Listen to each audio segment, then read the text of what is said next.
محترم سامعین السلام علیکم ورحمۃ اللہ وبرکاتہ۔ میرے پیارے عزیز دوستو، آج کا ویڈیو جو میں آپ کے سامنے رکھنے کے لیے جا رہا ہوں، اس کے اندر میں بتاؤں گا کہ نکاح ہونے کے بعد کیا کرنا چاہیے اور دولہا اور دلہن کو کیا کرنا چاہیے، کون سا کام ضروری ہے۔ تو آئیے پوری تفصیل میں آپ کے سامنے پیش کروں گا انشاءاللہ تبارک و تعالی۔ اس ویڈیو کے اندر آپ کو بہت ساری جانکاریاں حاصل ہوں گی۔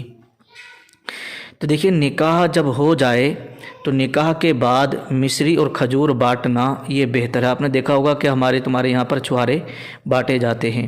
یہ رواج حضور صلی اللہ تعالیٰ علیہ وسلم کے ظاہری زمانے میں بھی تھا، اور حضرت محقق شاہ عبدالحق محدث دہلوی رحمۃ اللہ تعالیٰ علیہ نقل فرماتے ہیں کہ حضور صلی اللہ تعالیٰ علیہ وسلم نے جب حضرت علی اور حضرت فاطمہ رضی اللہ تعالیٰ عنہما کا نکاح پڑھایا تو نکاح کے بعد حضور نے ایک طبق کھجوروں کا لیا اور جماعت صحابہ پر بکھیر کر لٹایا۔ اسی بنا پر فقہا کی ایک جماعت کہتی ہے کہ مصری اور بادام وغیرہ کا بکھیر کر لٹانا نکاح کی ضیافت میں مستحب ہے۔ اعلیٰ حضرت فرماتے ہیں کہ نکاح کے بعد چھہارے کھجور یعنی حدیث میں لوٹنے کا حکم ہے، اور لٹانے میں بھی کوئی حرج نہیں، اور یہ حدیث جو ہے بہت ساری فقہ کی کتابوں میں موجود ہے۔ معلوم ہوا کہ نکاح کے بعد مصری و کھجور لٹانا چاہیے، یعنی لوگوں پر بکھیریں، لیکن لوگوں کو بھی چاہیے کہ وہ اپنی جگہ پر بیٹھے رہیں اور جس قدر ان کے دامن میں گرے وہ اسے اٹھا لیں، زیادہ حاصل کرنے کے لیے کسی پر نہ گریں۔ سمجھے؟ تو اب جیسے نکاح ہو گیا تو نکاح کے بعد جو ہے دولہے کو اس کے دوست اور احباب اور دلہن کو اس کی سہیلیاں مبارکباد اور پیش کریں اور برکت کی دعائیں بھی کریں۔ حضرت ابو ہریرہ رضی اللہ تعالیٰ عنہ سے روایت ہے کہ جب کوئی شخص نکاح کرتا تو حضور صلی اللہ تعالیٰ علیہ وسلم اس کو مبارکباد دیتے ہوئے اس کے لیے دعا فرماتے، اور مبارکباد اس طریقے سے دیتے: بارک اللہ لکا و بارک علیہ و جمع بینکما فی خیر۔ ترمذی شریف کی حدیث پاک ہے، اور جس کا ترجمہ یہ ہے کہ اللہ تبارک و تعالی مبارک کرے اور تم پر برکت نازل فرمائے اور تم دونوں میں بھلائی رکھے۔ تو یہ بہت ہی خاص جو ویڈیو میں نے آپ کے سامنے پیش کی۔ اور یہاں پر ایک بات اور میں بتا دوں کہ شب زفاف کے آداب میں سے کچھ باتیں میں آپ کے سامنے رکھنے کے لیے جا رہا ہوں، جسے کہ آپ اور ہم سب لوگ سہاگ رات کہتے ہیں۔ تو دیکھیے، شادی کی پہلی رات آپ کو کرنا کیا ہے نکاح کے بعد، کہ جب دولہا اور دلہن کمرے میں جائیں، ٹھیک ہے، اور تنہائی ہو تو بہتر یہ ہے کہ سب سے پہلے دولہا اور دلہن دونوں وضو کر لیں اور پھر جائے نماز یا کوئی پاک کپڑا بچھا کر 2 رکعت نماز نفل شکرانے کے پڑھیں۔ اگر دلہن حیض کی حالت میں ہے یعنی MC کی حالت میں ہے تو نماز نہ پڑھے، لیکن دولہا ضرور پڑھے۔ اب آئیے حدیث پاک میں آپ کی خدمت میں پیش کرنے کے لیے جا رہا ہوں۔ حضرت عبداللہ ابن مسعود رضی اللہ تعالیٰ عنہ فرماتے ہیں کہ ایک شخص نے ان سے بیان کیا کہ میں نے ایک جوان لڑکی سے نکاح کر لیا اور مجھے اندیشہ ہے کہ وہ مجھے پسند نہیں کرے گی۔ حضرت عبداللہ ابن مسعود رضی اللہ تعالیٰ عنہ نے فرمایا کہ محبت اور الفت اللہ کی طرف سے ہوتی ہے اور نفرت شیطان کی طرف سے۔ جب تم اپنی بیوی کے پاس جاؤ تو سب سے پہلے اس سے کہو کہ وہ تمہارے پیچھے 2 رکعت نماز پڑھے۔ انشاءاللہ تبارک و تعالیٰ تم اسے محبت کرنے والی اور وفا کرنے والی پاؤ گے۔ سمجھے؟ جیسے کہ غنیۃ الطالبین کے اندر یہ لکھا ہوا ہے۔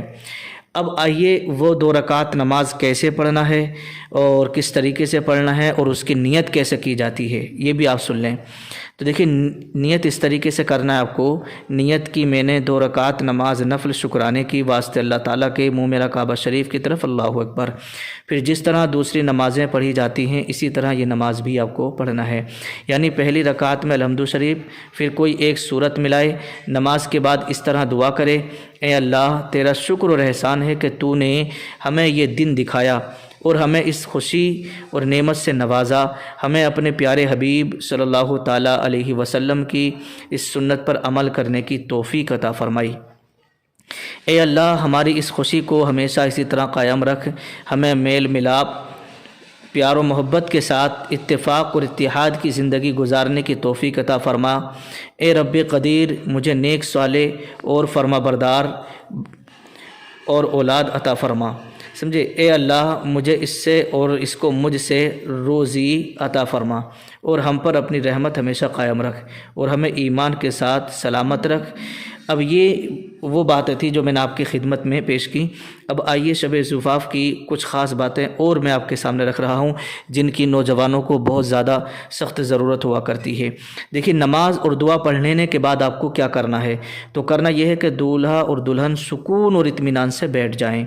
پھر اس کے بعد دولہا اپنی دلہن کی پیشانی کے تھوڑے سے بال اپنے سیدھے ہاتھ میں نرمی کے ساتھ محبت بھرے انداز میں پکڑ لے اور یہ دعا پڑھے، اللہم انی اسألک من خیرها وخیر ما جبلتها علیہ واعوذ بک من شرها وشر ما جبلتها علیہ، جس کا ترجمہ یہ ہے، اے اللہ میں تجھ سے اس بیوی کی بھلائی اور خیر و برکت مانگتا ہوں، اور اس کی فطری عادتوں کی بھلائی اور تیری پناہ چاہتا ہوں اس کی برائی اور فطری عادتوں کی برائی سے۔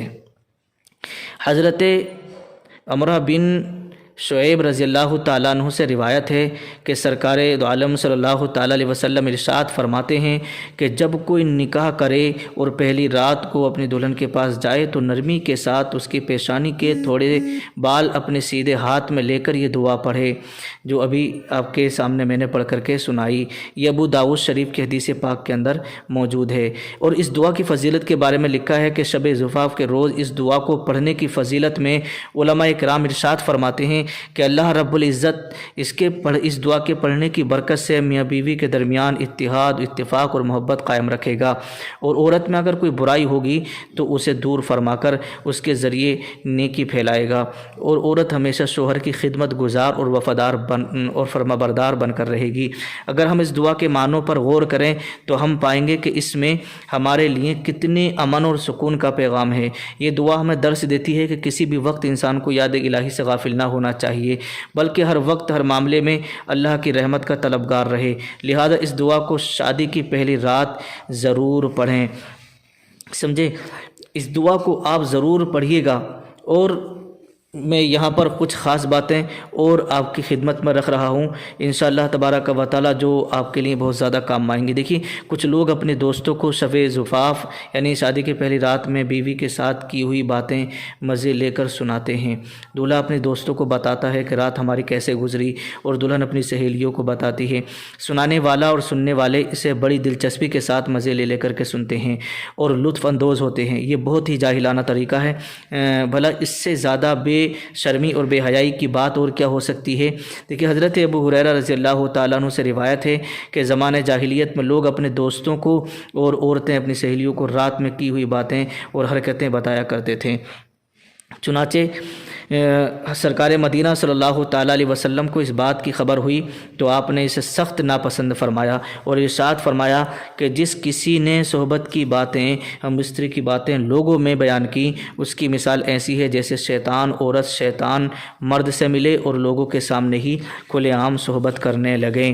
تو میرے پیارے اسلامی بھائیوں، اس سے آپ پرہیز کریں، اور یوں سمجھیے گا کہ جو بھی آپ شادی کے پہلی رات میں کریں وہ کسی سے ذکر نہ کریں، اور جو بھی آپ کا ارادہ ہو وہ یاد الہی ضرور ہونی چاہیے، اور اس میں نیک اولاد حاصل کرنے کا ارادہ آپ کا ہونا چاہیے۔ سمجھے، اللہ پاک برکت عطا فرمائے گا۔ اور اگر کسی کی مرد کے اندر کوئی کمزوری بھی ہے تو یہ دعا پڑھ لینے سے اس کی وہ کمزوری بھی دور ہو جائے گی، اور بیوی ہمیشہ کے لیے فرما بردار بن جائے گی۔